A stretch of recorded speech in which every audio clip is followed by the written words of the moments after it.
অপহরণের নাটক সাজিয়েও শেষ রক্ষা হলো না আশুলিয়ায় তুচ্ছ ঘটনায় 12 বছরের শিশুকে গলা কেটে হত্যাকারীকে অভিযান চালিয়ে গ্রেফতার করেছে আশুলিয়া থানা পুলিশ।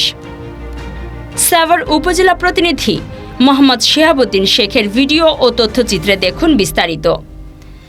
ঢাকার আশুলিয়ার কাঠগড়া এলাকা থেকে জীবন নামের 12 বছর বয়সী এক শিশুকে অপহরণের পর মুক্তিপণের টাকা দাবি করে সময়সীমা বেঁধে দেয় অপহরণকারী। পরবর্তীতে বেঁধে দেওয়া সময়ের মধ্যে টাকা পাওয়ার আগেই শিশু জীবনকে গলা কেটে হত্যা করে ঘাতক রাব্বানি। শিশু জীবনের পিতা মজিবুর শেখের অভিযোগের ভিত্তিতে 12 জুলাই শনিবার রাতে তথ্য প্রযুক্তির ব্যবহার ও গোপন সংবাদের ভিত্তিতে আশুলিয়ার বিভিন্ন স্থানে অভিযান চালিয়ে অপহরণ ও হত্যায় সরাসরি জড়িত রাব্বানিকে গ্রেফতার করে আশুলিয়া থানা পুলিশ এবং তার দেওয়া তথ্য মতে কাঠগড়ার গলাকাটা নামক স্থানীয় একটি জঙ্গল থেকে নিহত শিশু জীবনের মরদেহ উদ্ধারসহ হত্যাকাণ্ডে ব্যবহারকৃত ছুরিও উদ্ধার করা হয়। 13 জুলাই রবিবার দুপুরে আশুলিয়া থানায় আয়োজিত এক সংবাদ সম্মেলনে এসব তথ্য জানান ঢাকার অতিরিক্ত police super crime ops and traffic এর আরাফাতুল ইসলাম। এ সময় তিনি আরও জানান, 10 জুলাই বিকেল 4টার দিকে আশুলিয়ার কাঠগড়া এলাকা থেকে জীবনকে অপহরণ করা হয়। পরে তার বাবার মোবাইল ফোনে কল করে মুক্তিপণ দাবি করে অপহরণকারী। প্রাথমিক জিজ্ঞাসাবাদে জানা যায়, ধূর্ত আসামি রাব্বানি নিহত জীবনের পরিবারের পূর্ব পরিচিত থাকায় নিজেকে সন্দেহের বাহিরে রাখতে এই অপহরণের নাটক সাজায়, যার কারণে মুক্তিপণের আগেই তাকে খুন করে। মুক্তিপণ চাওয়ার উদ্দেশ্য ছিল তাকে যাতে কেউ সন্দেহ না করে।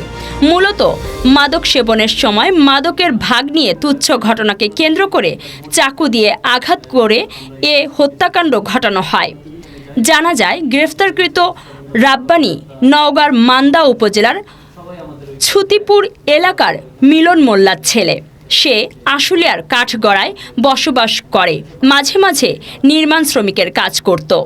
পুলিশ সুপার স্যারের নির্দেশনায় আমাদের যারা এখানে সার্কেল রয়েছে এবং আমাদের অফিসার ইনচার্জ সহ একটা টিম তারপর থেকেই কাজ শুরু করে উদ্ধারে ছেলেটিকে উদ্ধারের কার্যক্রম শুরু করে এবং গতকাল রাতে আমরা 12 তারিখ রাতে 12 তারিখ প্রথম দিকে আমরা মামলা নিই এবং রাতেই 24 ঘন্টার পূর্বেই আমরা একজন আসামিকে বিভিন্ন জায়গায় আশুলিয়ার বিভিন্ন স্থানে অভিযান পরিচালনা করে আমরা রাতে রব্বানি নামে একজন বলা যায় 19 বছর বয়সী একটা ছেলেকে গ্রেফতার করি এবং গ্রেফতারের পর আমরা জানতে পারি যে তার আগের দিন যখন সে তাকে নিয়ে যায়, অপহরণ করে নিয়ে যায়, তখনই তাকে হত্যা করে এবং তার হত্যার ঘটনায় যে ব্যবহৃত ছুরি, আমরা এই ছুরিটি তার দেখানোর মধ্যে উদ্ধার করি।